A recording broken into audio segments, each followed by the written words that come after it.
Hey guys, this is Jimmy, This is Tim. and we're going to give you a brief tutorial of Cyprus and PKAP. Here on Vigla, we find lush grasses and rich soils. Just kidding. The loose, sandy dirt near the coast makes for an easy dig, as you can see, and pottery is visible all the way to the topsoil. Also, here when you'll be digging, you'll have a beautiful view of, well, if you're up on Vigla, you'll have a beautiful view of Larnaca here on your right, and the ocean right in front of you. But try not to get too distracted by the lizards, especially when your professor is talking. In the trench, you'll be using a variety of tools. The basic supplies you'll need are picks, trowels, scoops, and buckets. One of your main things that you'll be using will be the pick. Now the pick is mainly used for that, getting through those SUs pretty quickly, because as you can see here, it gets through dirt pretty fast. And when there's a bunch of you working in the trench, you'll be able to get through really fast. And sometimes you'll even have to use the big pick. And the big pick can be used to get through rocks, but you have to be very careful that you don't accidentally break through floor. Other than picking, another source that you'll be using most for digging will be troweling. Now, troweling is, well, clearly not as fast as you think the big pick would be, or even the smaller picks, but with a trowel you can easily scrape back layers of dirt, only a few centimeters thick, and you can also use it to be a lot more careful. Right, Tim? That's right.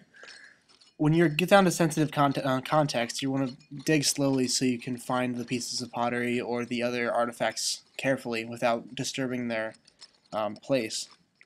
When you find a piece that's laying on a floor, you want to leave it in situ, which means in the place that it was left, in order to better describe what time and period it came from. After each SU, it's very important to be able to sweep up your trench so then you can start a new SU. And all that dirt that you pulled out from troweling and from picking has to be put into these red buckets or green buckets, depending how special you are, and then move them over to where you have your sifter, where you can find the more important things that may be smaller.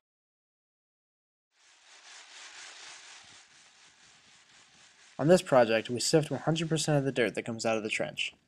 This allows us to take note of all interesting features, like ceramics, that will later be used to describe the SU. It is important to tell your trench supervisor about changes that you find, as they may denote a change of context.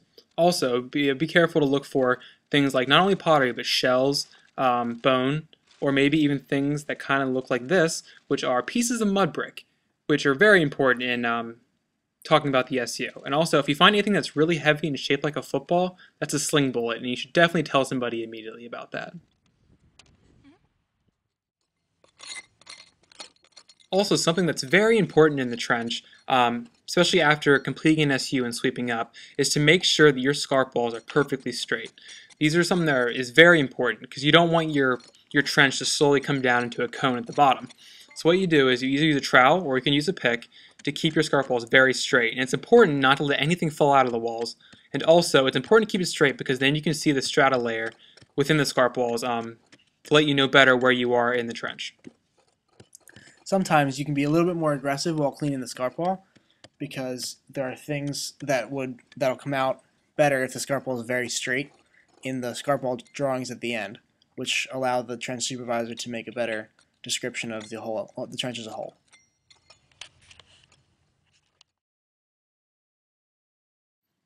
You know you're close to the end when you find sweet bedrock. After you've found a good number of artifacts in the field, you'll take them to the museum's external location. There you will wash them, dry them, and categorize them for later use to describe the trenches. The cleaning process itself can be very long and very hard, but you have to remember some things while doing it. It is very important at all times to make sure that the pottery or any other artifacts stay with their bag and with their tag, so things don't get mixed up and out of context. Here we're cleaning ceramic. Ceramic is pretty sturdy and can be cleaned, dunked under the water and cleaned easily. But things such as bone or shell often need to be a little more gentle so you don't break them. If you happen to come across stone with painting on it and it gets wet, the paint will rub off and you'll lose it forever. So you don't want to do that. And then after you're pretty much done drying everything, not drying, but washing them, you can put them in these trays with their bag and with their tag and lay them out in the sun where they can dry and then be put back into their bags with their tags. This process can be a strain on the emotions, but it's worth the trouble.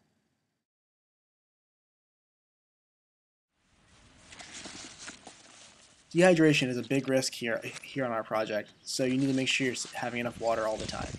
A great trick is to have a frozen water bottle in your backpack between other unfrozen ones to keep them cold all day long.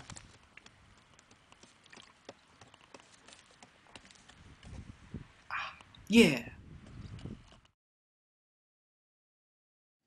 At the end of the day, when everything's done, everything's dug up, everything's cleaned, everything's been read and put away, it can finally be put with all the other museum stuff where it can be placed into its culture and into its time period so that it can really paint the picture of what Cyprus is and what Cyprus has been.